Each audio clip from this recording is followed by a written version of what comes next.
नमस्कार दोस्तों, आज मैं आपके सामने प्रस्तुत हूं एक बिल्कुल नया कॉन्सेप्ट जो आपके लिए बहुत लाभदायक सिद्ध होगा। जैसा कि हम सभी लोगों को अभी पता है कि एसएससी जीडी के एग्जाम आने वाले हैं। उन्हीं एग्जाम्स को ध्यान में रखते हुए हम यहां पर एसएससी जीडी की प्रश्न उत्तर श्रृंखला लाए।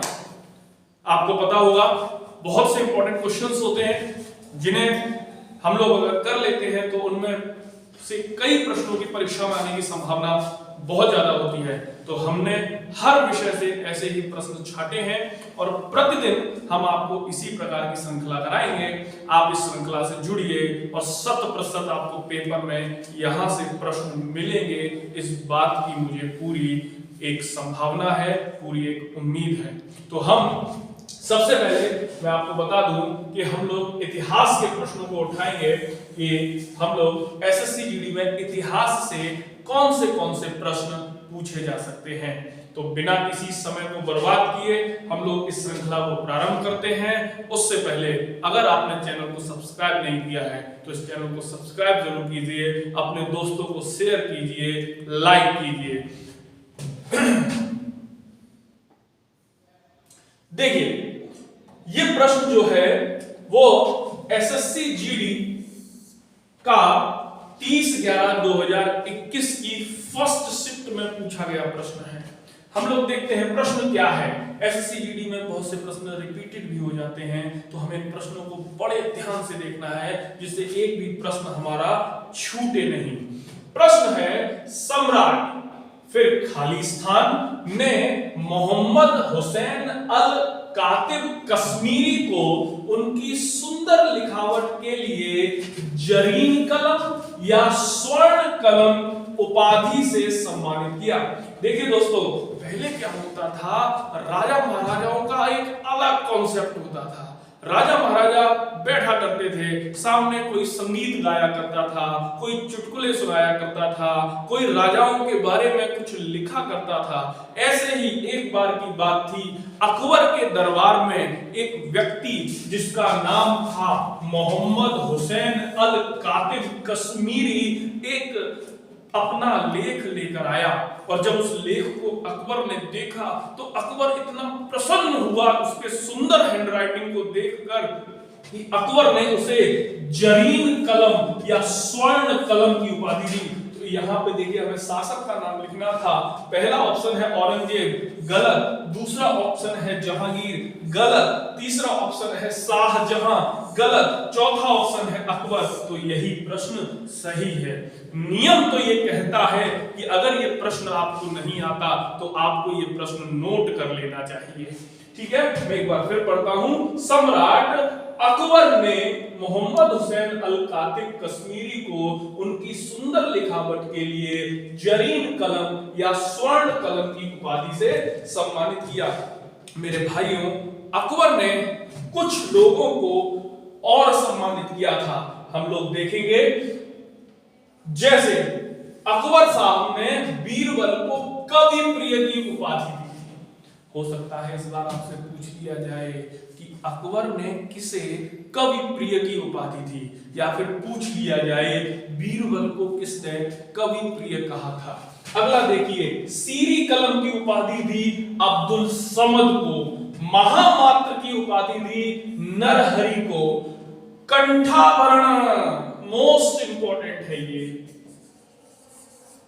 तानसेन अकबर के दरबार में गीत गाते थे, उनके कंठ में इतनी सुरीली आवाज थी जिससे प्रसन्न होकर अकबर ने तानसेन को कंठाभरण की उपाधि दी। बच्चों, मुझे याद है एक क्वेश्चन पूछा जाता है कि तानसेन का मकबरा कहाँ है, तो याद रखना ग्वालियर में तानसेन का मकबरा है।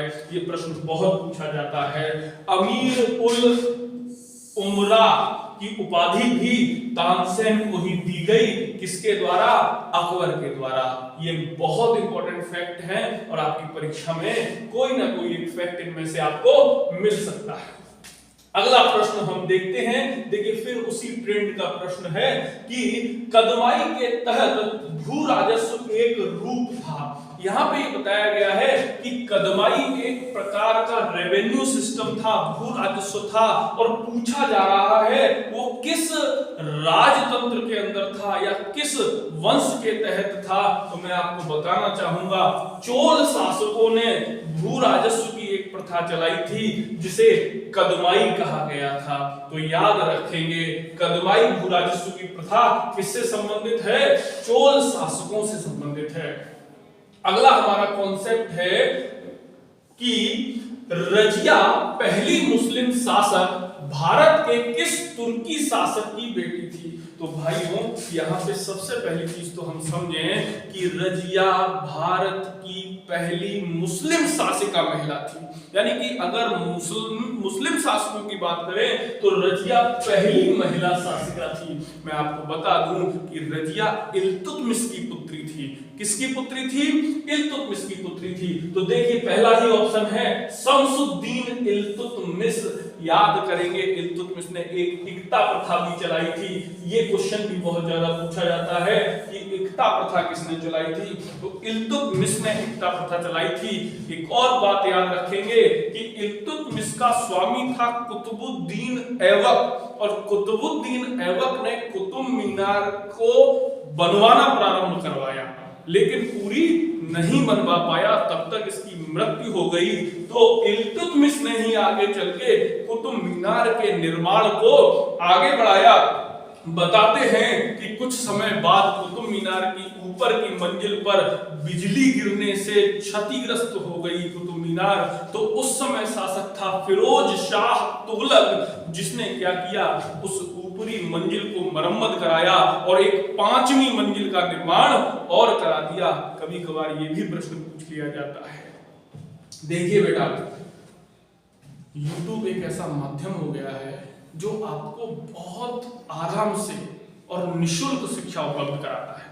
आप लोग डेली 20 क्वेश्चंस की श्रृंखला है, मुश्किल से आधा घंटा 25 मिनट की श्रृंखला होगी। आप लोग अपने आप और आराम से इसे देखिए, पढ़िए। जो प्रश्न आपको लगते हैं कि थोड़े से कठिन है, आपको याद नहीं हो पा रहे, उन्हें नोट कीजिए। हो सकता है परीक्षा में इनमें से कोई प्रश्न आपको मिल जाए, किस्मत ही बदल जाएगी। अगला प्रश्न, निम्नलिखित में से महाराजाधिराज, निम्नलिखित में से महाराजाधिराज की उपाधि धारण करने वाला पहला सम्राट कौन था?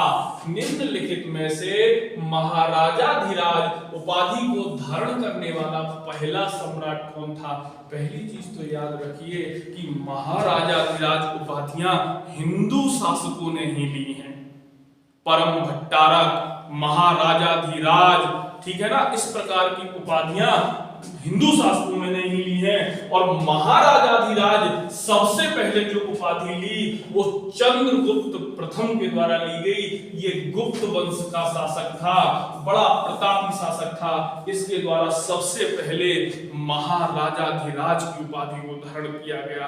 कभी मत भूलिएगा, सबसे पहले महाराजाधिराज। चंद्रगुप्त या गुप्त वंश से कई और प्रश्न परीक्षा में पूछे जाते हैं, बहुत इंपॉर्टेंट क्वेश्चन पूछे जाते हैं। तो उनकी भी एक श्रृंखला में इसी के साथ जोड़ देता हूं, इंपॉर्टेंट पॉइंट्स के रूप में, महत्वपूर्ण बिंदु के रूप में। तो आप लोग इन्हें जरूर नोट कीजिएगा। भगवान ने अगर चाहा तो एक प्रश्न यहां से मिलने वाला है आपको। सबसे पहला, चंद्रगुप्त संवत। चंद्रगुप्त ने गुप्त संवत की स्थापना। आपसे बहुत बार पूछा जाएगा कि गुप्त संवत किसने प्रारंभ किया? तो चंद्रगुप्त ने ही गुप्त संवत को प्रारंभ किया था। इसका समय भी आपके सामने दे रखा है। शक संवत, विक्रम संवत और आपका गुप्त संवत, ये 3 संवत प्रसिद्ध संवत हैं, ठीक है ना। इसी प्रकार समुद्रगुप्त, ये प्रश्न कई परीक्षाओं में पूछा गया है बेटा। क्या पूछा जाता है? भारत का नेपोलियन किसे कहा जाता है? तो याद रखिए हमेशा, समुद्रगुप्त जो कि गुप्त वंश का एक शासक था, उसे भारत का नेपोलियन कहा जाता है। पॉइंट ऑफ व्यू आप समझिए इस प्रश्न का, ये बहुत इंपॉर्टेंट है। अगला, नालंदा विश्वविद्यालय की, ये प्रश्न भी कई बार पूछा गया परीक्षाओं में कि नालंदा विश्वविद्यालय की स्थापना, सबसे पहले समझे ये नालंदा विश्वविद्यालय बिहार में था, समझ रहे हैं आप मेरी बात को। और इसकी स्थापना किसने की? कुमारगुप्त ने की। आप कभी भी मत भूलिएगा, नालंदा विश्वविद्यालय की स्थापना किसने की? कुमारगुप्त ने की, ठीक है ना। कालिदास और धन्वंतरी, बड़ा इंपॉर्टेंट क्वेश्चन पूछा जाता है कि कालिदास किसके दरबार में थे, धन्वंतरी जो कि चिकित्सा के बहुत बड़े ज्ञाता थे, दवाइयों के बहुत बड़े ज्ञाता थे, वो किसके दरबार में थे? तो याद रखें ये दोनों ही चंद्रगुप्त द्वितीय या फिर इसका दूसरा नाम भी है चंद्रगुप्त विक्रमादित्य के दरबार में थे। मैं यहाँ पे एक आपको छोटी सी बात बताना चाहूंगा कि नवरत्न का कॉन्सेप्ट हमने देखा अकबर का, जी नहीं, अकबर ने सबसे पहले नवरत्न का कॉन्सेप्ट नहीं दिया था। सबसे पहले नवरत्न का कॉन्सेप्ट था चंद्रगुप्त विक्रमादित्य या चंद्रगुप्त द्वितीय। इसके दरबार में भी 9 विद्वान रहते थे जिन्हें ये नवरत्न कहता था। इन 9 विद्वान में एक कालिदास और एक धन्वंतरी भी थी। देख रहे हैं कितने अच्छे अच्छे बिंदु हमें मिल रहे हैं परीक्षा की दृष्टि से। अगला देखते हैं हम कि स्कंदगुप्त ने सुदर्शन झील का पुनरुद्धार कराया। जी हाँ, स्कंदगुप्त एक सुदर्शन झील थी, उसको पुनः स्कंदगुप्त ने ही उसे पुनर्निर्मित कराया था। ये प्रश्न भी कई बार पूछ लिया जाता है। अगला प्रश्न है, बोध गया एक महत्वपूर्ण तीर्थ स्थल क्यों है? बोध गया एक महत्वपूर्ण तीर्थ स्थल क्यों है? देखिए ये भी 30/11/2021 पहली शिफ्ट में ही पूछा गया प्रश्न है एसएससी जीडी का। तो आप देखिए, मैं आपको एक चीज बता दूं, बोध का मतलब ही होता है ज्ञान। बोध का मतलब ही होता है ज्ञान। तो जब बोध गया है शब्द, तो 100% गौतम बुद्ध को यहाँ ज्ञान प्राप्त हुआ होगा। पहला प्रश्न पढ़ते हैं, यहाँ गौतम बुद्ध का जन्म हुआ? नहीं। यहाँ गौतम बुद्ध को ज्ञान प्राप्त हुआ? यही प्रश्न सही है। याद रखेंगे, बोध गया, बोध माने होता है ज्ञान। तो जहां बोध गया शब्द आ जाए वहां आप समझ जाएंगे कि बोध गया का मतलब होता है कि जहां बुद्ध को ज्ञान प्राप्त हुआ। बुद्ध से संबंधित कुछ प्रश्न पूछे जाते हैं, बहुत सारे प्रश्न पूछे जाते हैं, तो हम उन्हीं प्रश्नों में से आपको कुछ प्रश्न यहाँ पर करा देते हैं। पूरी संभावना है कि परीक्षा में आपको एक प्रश्न मिल सकता है। सबसे पहले बुद्ध का जन्म स्थान, तो याद रखिएगा गौतम बुद्ध का जन्म लुम्बिनी ग्राम में हुआ था। कहां हुआ था? लुम्बिनी ग्राम में हुआ था। इनके पिता एक बहुत बड़े राजा थे जिनका नाम शुद्धोधन था। पिता का नाम शुद्धोधन, माता का नाम महामाया देवी। इन्होंने पहला उपदेश, ये भी बहुत पूछा जाता है, बुद्ध ने अपना पहला उपदेश जो था वो सारनाथ में दिया था। एक क्वेश्चन और पूछा जाता है कि बुद्ध ने सर्वाधिक उपदेश कहां दिए थे? तो याद रखें, पहला उपदेश सारनाथ और सबसे ज्यादा बार उपदेश श्रावस्ती। सबसे ज्यादा बार श्रावस्ती में दिए, लेकिन पहला उपदेश कहां दिया? सारनाथ में दिया। एक प्रश्न और पूछा जाता है कि बुद्ध की उपदेश देने की जो भाषा थी वो कौन सी थी? तो बुद्ध ने पाली भाषा में उपदेश दिए। किस भाषा में दिए? पाली भाषा में। ये देखिए, सर्वाधिक उपदेश श्रावस्ती। महापरिनिर्वाण, बुद्ध का महापरिनिर्वाण कहां हुआ? तो बुद्ध का महापरिनिर्वाण कुशीनगर में हुआ। एक छोटी सी कथा है, मैं आपको सुना देता हूं। बुद्ध के कई सारे शिष्य थे और इन्हीं सभी शिष्यों में एक शिष्य था चुंद। क्या नाम था? चुंद। तो वो कई दिनों से बुद्ध को प्रार्थना कर रहा था कि मेरे यहाँ भोजन पे आइए, मेरे यहाँ भोजन पे आइए। एक दिन बुद्ध उसी शिष्य चुंद के यहाँ भोजन पर गए, जहां उसने बुद्ध को सूकर माधव बनाकर खिलाया और उस सूकर माधव को खाने से बुद्ध की आंतें इन्फेक्टेड हो गई और अतिसार के कारण बुद्ध को क्या हुआ? महापरिनिर्वाण हुआ। ठीक है ना, वो एक प्रक्रिया थी। ठीक है ना, तो आप से ये भी पूछा जा सकता है कि अंतिम बार बुद्ध किसके यहाँ भोजन पर गए? तो चुंद नामक अपने शिष्य के भोजन पर गए। तो ये सारी बातें आपको समझ में आ गई। आगे बढ़ते देखिए, जहां भी आपको लगे कि बहुत इंपॉर्टेंट है, इंपॉर्टेंट तो सब है, लेकिन जहां आपको लगे कि बहुत इंपॉर्टेंट है आप उन प्रश्नों को स्क्रीनशॉट ले लीजिए या पुश करके नोट कर लीजिए। तंजावुर का राजराजेश्वर मंदिर, तंजावुर का राजराजेश्वर मंदिर निम्न में से किस देवता को समर्पित है? प्रश्न क्या कह रहा है? तंजावुर का राजराजेश्वर मंदिर किस देवता को समर्पित है? यहां पे एक छोटी सी ट्रिक हो सकती है। मैं ये नहीं कह रहा हूं कि वो हमेशा सत्य सिद्ध होगी, लेकिन अधिकांश स्वर वाले, अधिकांश जिनमें पीछे स्वर लगा होगा वह मंदिर अधिकांश भगवान शिव को ही समर्पित होते हैं। कोतवालेश्वर, थानेश्वर, राजराजेश्वर, इस तरीके के जितने भी मंदिर होते हैं वो ज्यादातर भगवान शिव को समर्पित होते हैं। मैंने बताया ये एक ट्रिक है जो 100% लागू नहीं होगी, लेकिन अधिकांश लागू होगी। तो यहां पर तो लागू होती है। राजराजेश्वर मंदिर भगवान कृष्ण को समर्पित नहीं है, राम को समर्पित नहीं है, गणेश को समर्पित नहीं है, भगवान शिव को समर्पित है। आज के बाद से तो नहीं भूलेंगे राजराजेश्वर मंदिर। ये मंदिर मैं आपको बता दूं तंजावुर में, बहुत बार ये पूछा जाता है राजराजेश्वर मंदिर कहां है? वो तंजावुर में। आगे हम लोग देखते हैं महत्वपूर्ण बिंदु यहां से संबंधित भी हैं। विरूपाक्ष मंदिर कहां है? हम्पी में। ठीक है, अगला मीनाक्षी मंदिर कहां है? ये देखिए गलत लिख गया, मदुरई में। मीनाक्षी मंदिर कहां है? मदुरई में। पद्मनाभ स्वामी मंदिर कहां है? तिरुवनंतपुरम में है। और किसका मंदिर है? भगवान विष्णु का मंदिर है। इसी तरीके से लिंगराज मंदिर कहां है? भुवनेश्वर में है और भगवान शिव का मंदिर है। ये देखिए पॉइंट मिले, ठीक है ना। विरूपाक्ष मंदिर हम्पी, हम्पी वर्तमान के कर्नाटक में है। मीनाक्षी मंदिर मदुरई में है, ये बहुत पूछा जाता है। पद्मनाभ स्वामी मंदिर तिरुवनंतपुरम में है और लिंगराज मंदिर भुवनेश्वर में है। मोस्ट इंपॉर्टेंट है, ये आपको याद करना होगा। देखिए हम लोग सारे टीचर जो आपको पढ़ाते हैं कितनी मेहनत करते हैं, है ना। जबकि आपको तो सिलेक्शन लेना है तो आपको भी इतनी मेहनत करनी पड़ेगी, आपको ये भी सारी चीजें याद करनी पड़ेंगी। अब देखिए अगला प्रश्न जो है, मुगल सम्राट बाबर के बारे में निम्नलिखित में से कौन सा कथन गलत है? मतलब बाबर के बारे में ये कथन दिए गए हैं, आपको बताना है कौन सा कथन गलत है। तो पहला कथन है, जब वह सिंहासन पर बैठा तो उसकी उम्र 18 वर्ष थी। भैया यही बात गलत हो गई।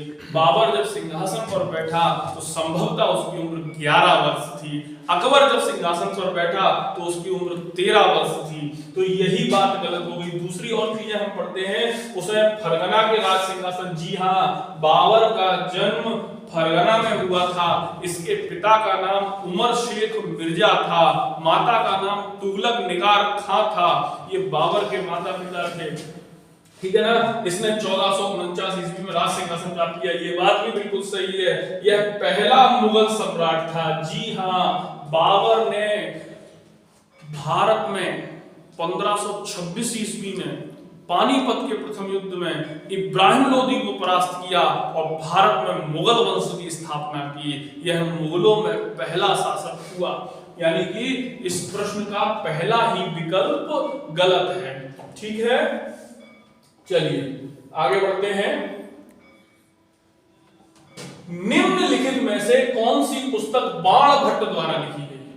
बाणभट्ट ने कौन सी पुस्तक लिखी? तो हर्षचरितम पुस्तक जो है वो बाणभट्ट द्वारा लिखी गई। बड़ा इंपॉर्टेंट है।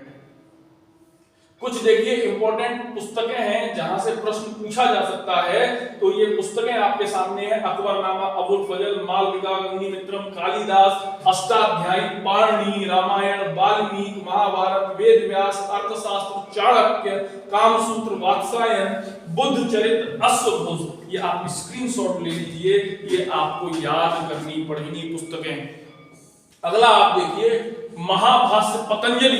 ये सारी पुस्तकें पेपरों में पूछी जाती हैं, हमेशा पूछी जाती हैं। मेघदूत कालिदास, पंचतंत्र विष्णु शर्मा, मुद्रा राक्षस विशाख दत्त, गीत गोविंद जयदेव, बृहद संहिता बारामहेर, सूर्य सिद्धांत आर्यभट्ट, नाट्य सिद्धांत भरत मुनि ने इस नाट्य सिद्धांत में ही रसों की परिकल्पना दी थी और इन्होंने रसों की संख्या 8 मानी है, 9 नहीं मानी है, याद रखिएगा।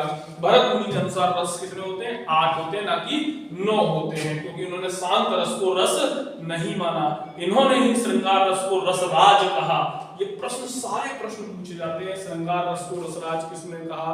भरत मुनि ने कहा। अगला देखिए, बनारस के इनमें किस राजा को 1781 में वारेन हेस्टिंग द्वारा गिरफ्तार किया गया? तो एक चीज याद रखिए, बनारस के चैत सिंह एक राजा थे जिन्हें वारेन हेस्टिंग से वाद विवाद के कारण गिरफ्तार कर लिया गया था। ठीक है, अगला प्रश्न है, देखिए अभी मैंने आपको कुछ देर पहले समझाया था और वो प्रश्न भी आ गया 1/12/2021, ठीक एक साल पहले सेकंड शिफ्ट में एसएससी जीडी में क्वेश्चन पूछा गया। क्या पूछा गया? कुतुब मीनार के 5वें तल का निर्माण निम्नलिखित में से किस शासक काल के दौरान, किस शासन के दौरान या किस शासक द्वारा कराया गया? मैंने आपको बताया था फिरोज शाह तुगलक, एफएसटी, इसे क्या बोल देते हैं? एफएसटी। इससे पहले इसका एक भाई आया था एमबीटी, मोहम्मद बिन तुगलक, है ना?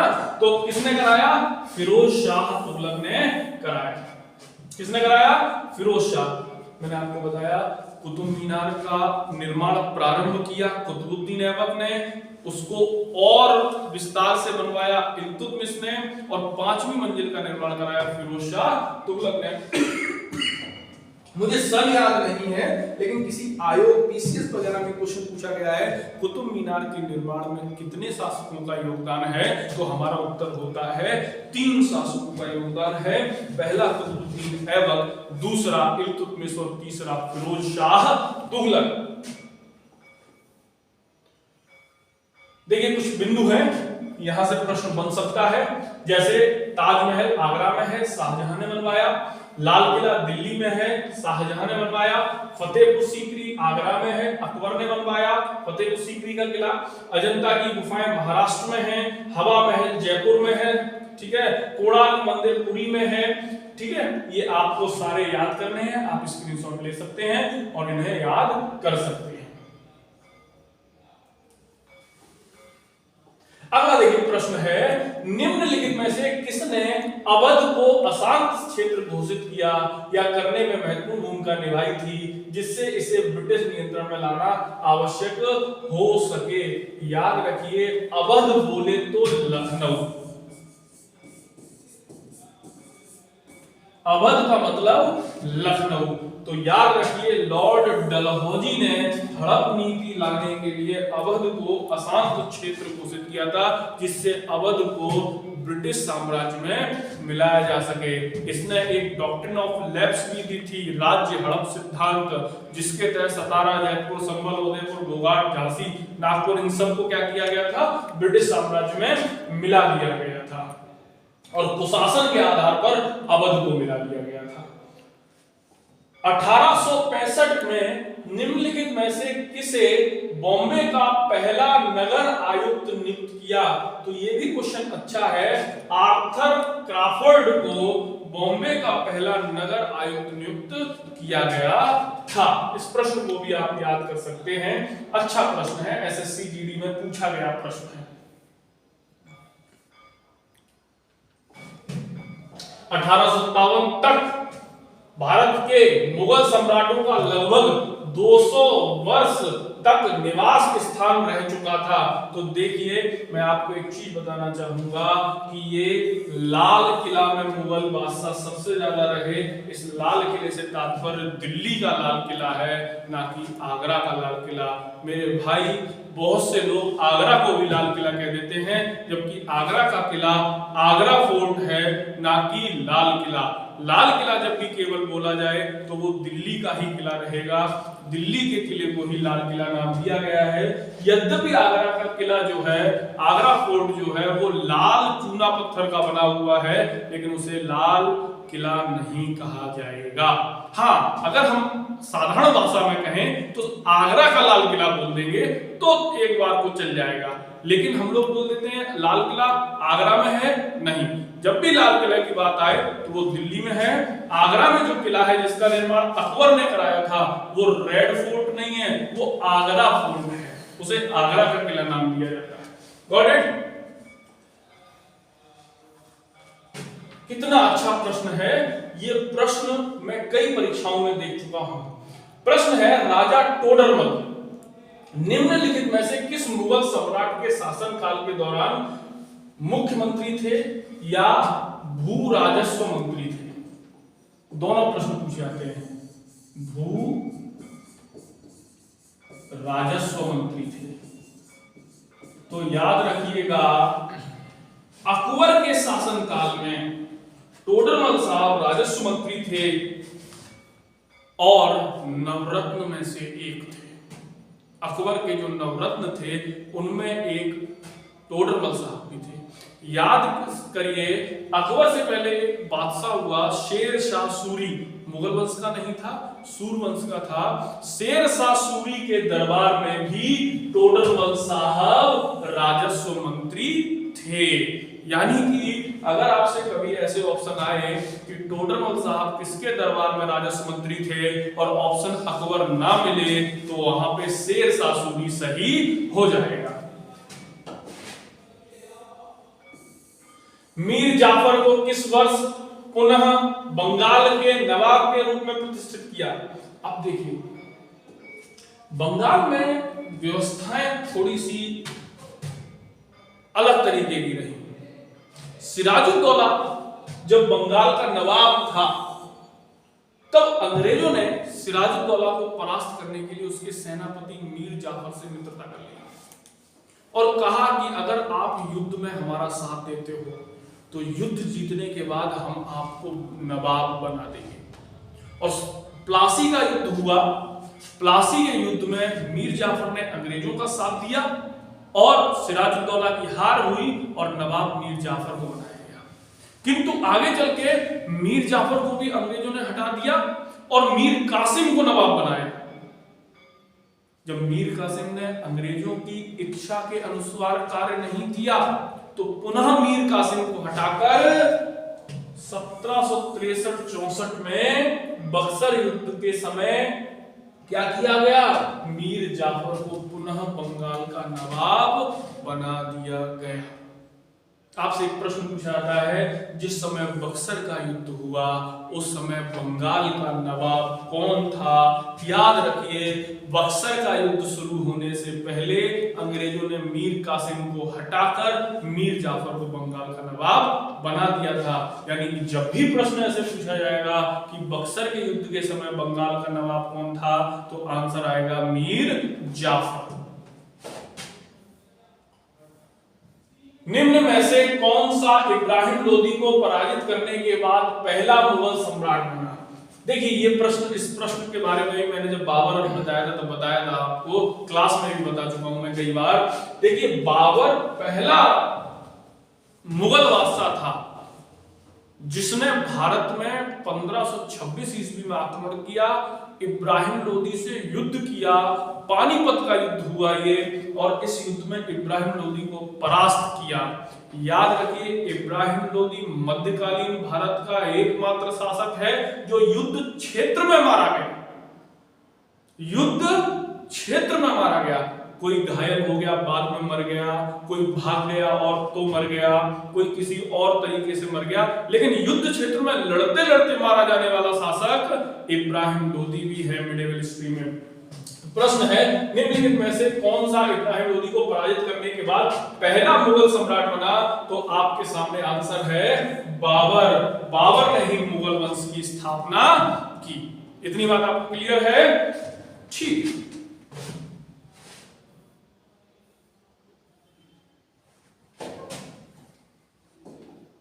प्रश्न है शरीयतुल्लाह खान अंग्रेजों के खिलाफ खालिस्तान का हिस्सा थे। देखिए शरीयतुल्लाह खान का जब भी नाम आ जाए तो आप तुरंत फराजी आंदोलन को याद कीजिए। फराजी आंदोलन के प्रमुख नेता थे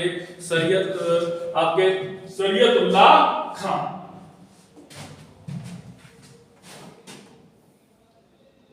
ये प्रश्न भी बहुत अच्छा है। बॉम्बे में पहली बार सूती कपड़ा मिल कब स्थापित हुई?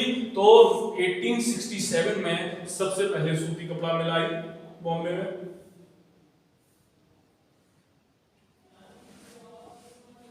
निम्नलिखित में से कौन सा समाचार पत्र राजा, भाई बहुत बार ये प्रश्न पूछा जाता है कि राजा राममोहन राय द्वारा कौन सा समाचार पत्र लाया गया? तो संवाद कौमुदी जो समाचार पत्र था, इसे कभी मत भूलिएगा, ये राजा राममोहन राय द्वारा लाया गया। संवाद कौमुदी समाचार पत्र किसके द्वारा लाया गया? राजा राममोहन राय द्वारा लाया गया। यह समाचार पत्र 1821 में प्रकाशित किया गया। कितने प्रकाशित किया गया? 1821 में प्रकाशित किया गया। मुझे उम्मीद है कि आप लोगों को ये क्वेश्चन बहुत अच्छे लग रहे होंगे। दोस्तों अच्छे नहीं भी लग रहे हैं फिर भी पढ़ने पड़ेंगे, क्योंकि परीक्षा में अच्छा और बुरा नहीं देखा जाता। हमें परीक्षा में केवल सिलेबस तैयार करना होता है और उसे करना होता है तभी सिलेक्शन होता है।